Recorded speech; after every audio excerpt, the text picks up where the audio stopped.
If money were a person, would it enjoy being around you? What if the reason you're not rich yet is because you've been pushing money away without even knowing it? Let's be honest, if success was just about working hard or having the right information, far more people would already be wealthy. But millions of smart, driven people are still stuck at zero. Why? It's not a lack of opportunity. It's not even bad luck. The real reason: they've built a negative relationship with money without even realizing it. Most people treat money like a distant stranger, or worse, a villain.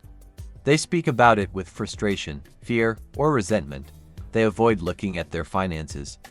They silently believe that money causes stress, destroys relationships, or corrupts character. And yet, they wonder why it never stays or shows up easily. Here's the truth: money responds to how you relate to it. If deep down you feel uncomfortable with the idea of being rich, or you believe that having money will make others judge you, you'll unknowingly push it away even while trying to attract it. So the real reason you're still at zero isn't a missing step or broken strategy. It's your relationship with money itself. It's the way you talk to it, think about it, and feel when it comes around. And the moment you shift that dynamic, everything else begins to move. Imagine money as if it were a person and energy with feelings, preferences, and a unique personality. Now ask yourself this: if money could observe the way you think and speak about it, would it feel welcome in your life? Would it want to stay? Being friends with money means more than earning it or spending it. It's about forming a relationship based on trust, respect, and appreciation. You wouldn't ignore a friend who supports you. You wouldn't talk badly about them behind their back. And you certainly wouldn't avoid them or treat them like a burden. Yet, that's exactly how most people treat money. They fear it, chase it, or complain about it. But friendship with money starts with emotional safety, making money feel safe with you and, more importantly, helping yourself feel safe with money. When you begin to see money as an ally rather than an adversary, you unlock a new dynamic, one that flows with ease, not stress. One built on alignment, not struggle. Friendship is a two-way street. The more love, attention, and gratitude you give to money, the more often and more generously it shows up in your life. One of the biggest blocks to wealth isn't lack of effort, it's the guilt tied to wanting more. Somewhere along the way, many of us were taught that desire is dangerous. That wanting too much makes you greedy, selfish, or ungrateful. That being ambitious somehow makes you less spiritual or less kind. But that belief is a lie. Desire isn't a flaw, it's a signal.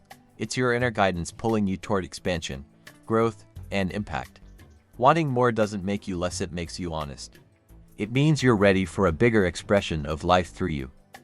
When you feel guilty for desiring wealth, you unconsciously reject it. You play small. You downplay your goals. You self-sabotage. Not because you're weak, but because you don't feel safe owning what you want. It's time to let that go. You can be wildly grateful for what you have and still want more. You can be kind, generous, and deeply spiritual and desire millions. In fact, the more aligned, conscious people who have money, the better the world becomes. So don't apologize for wanting more. Claim it. Own it. Because your desire isn't the problem, it's the compass pointing toward your next level. Just like any relationship, your connection with money deepens when there's honesty, attention, and emotional presence. You can't create intimacy with someone you ignore, and the same goes for money. If you avoid looking at your bank account, if you tense up every time you pay a bill, or feel anxiety when you make a financial decision, you're distancing yourself from the very thing you say you want. Building emotional intimacy with money starts with getting curious instead of critical. How do you react when money arrives? How do you speak to yourself when money leaves? Are you celebrating its presence or only noticing when it's gone? One powerful practice is to start a daily journal where you write to money as if it were a friend. Tell it how you feel. Ask it questions. Listen to what comes up. Another is to express gratitude genuinely every time money enters or exits your life, even in small amounts. This creates trust. It rewires your nervous system to associate money with safety, ease, and openness instead of fear and stress. Money, like any relationship, responds to your energy. The more emotionally available you are to it, the more it feels welcome to stay, grow, and multiply. If you've ever felt panic looking at a bill, shame about debt, or regret over financial decisions, you're not alone. Most people carry unhealed emotional wounds around money, scars left by past experiences, family struggles, or painful lessons. And until those emotional imprints are released, they silently shape how you relate to money today. Maybe you grew up hearing things like "we can't afford that" or "money doesn't grow on trees." Maybe you watched your parents fight about money or felt powerless watching them struggle. Maybe you experienced failure or lost money in ways that left you feeling unsafe. These moments, even when small, leave energetic imprints that shape how much wealth you feel safe receiving now. Healing begins with awareness. Take time to explore your earliest money memories. Ask yourself, what did I learn? What beliefs did I inherit that no longer serve me? Then, forgive not just others, but yourself for the mistakes, the fear, and the decisions made from survival. You're allowed to start over. You're allowed to rewrite your money story. And when you do, you create space for wealth to enter, not from a place of fear or protection, but from clarity, love, and personal power. Most people are stuck in a constant chase, chasing clients, chasing opportunities, chasing the next dollar. The energy behind chasing is like it's rooted in the idea that something important is outside of you, and you must run after it to feel whole or secure.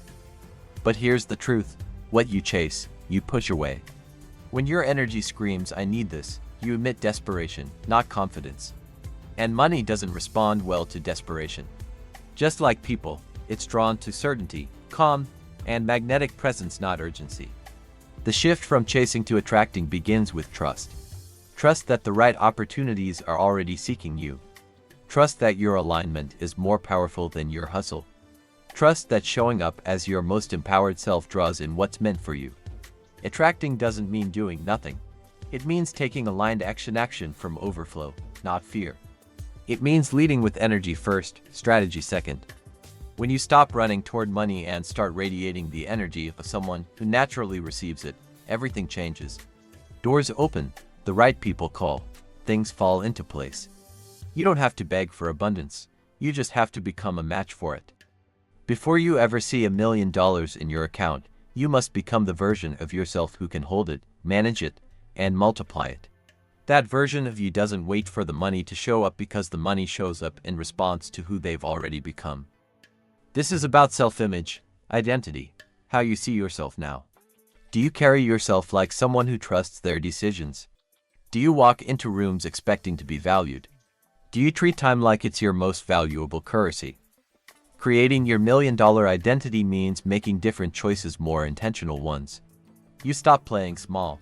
You stop needing validation. You stop entertaining scarcity-based thoughts.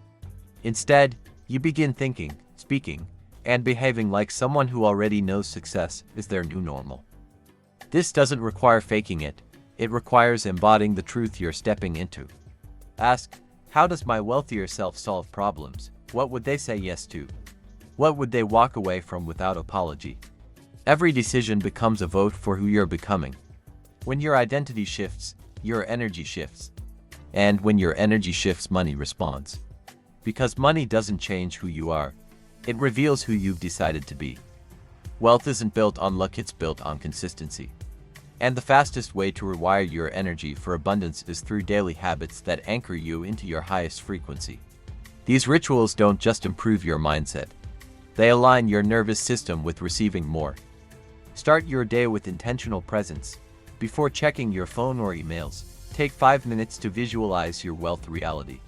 Feel it. Don't just see the money, feel the peace, power, and joy it brings. Let that energy set the tone. Throughout the day, practice emotional awareness. If scarcity thoughts pop up, "I can't afford that," or "what if this doesn't work?" Pause. Breathe. Replace the thought with one that feels empowering and expansive. You're not ignoring reality, you're choosing to guide it. Use language intentionally. Speak like someone who respects money. Words are spells. Saying "I'm always broke" or "I never have enough" reinforces lack. Shift to "I'm expanding, money flows to me," or "I always find a way." End your day with gratitude and reflection. Celebrate every dollar, every opportunity, every intuitive win. Daily habits become your identity on autopilot. When you live in alignment with abundance, abundance doesn't just visit, it stays. There's a reason wealth flows to people who make bold decisions. Money moves where there's clarity and confidence. The more certain you are, the faster money responds.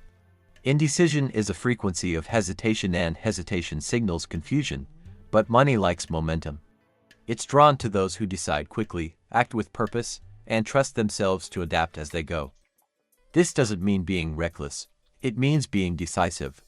Successful people don't sit in doubt for days or weeks. They trust their instincts and move. Even if it's messy, even if it's imperfect. Speed doesn't mean rushing. It means responding to intuition without delay. When you hesitate, you block flow, but when you move with clarity, life rearranges in your favor. So practice trusting yourself. Choose, move, adjust later if needed. Money respects movement and rewards those who lead with confidence, not caution. The real goal isn't just to get money, it's to become the kind of person who naturally attracts and sustains it.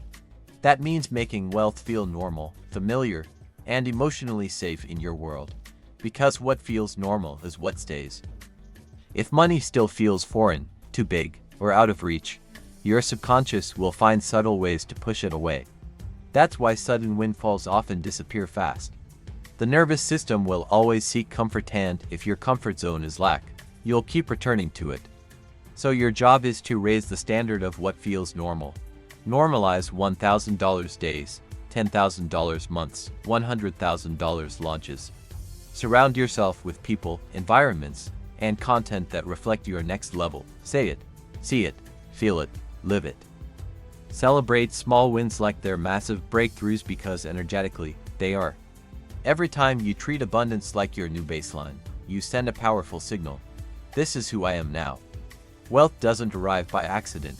It becomes inevitable when it's no longer something you chase but something you expect. And once wealth feels like home, it stops visiting occasionally and starts living with you permanently. I'm sure that the content of this channel puts you in a position of friendship with money. Like, comment and share, subscribe and activate the notification bell. Thanks.